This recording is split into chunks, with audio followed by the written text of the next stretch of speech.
మేడలోని చిలకమ్మ మిద్దెలోని బుల్లెమ్మ నేను పేదను వలచావెందుకే నీ చేరువలో నీ చేతులలో పులకించేటందుకే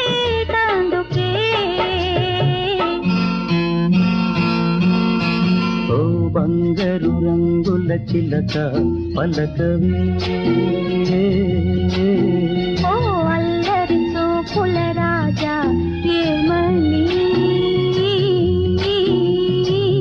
నా మీద ప్రేమే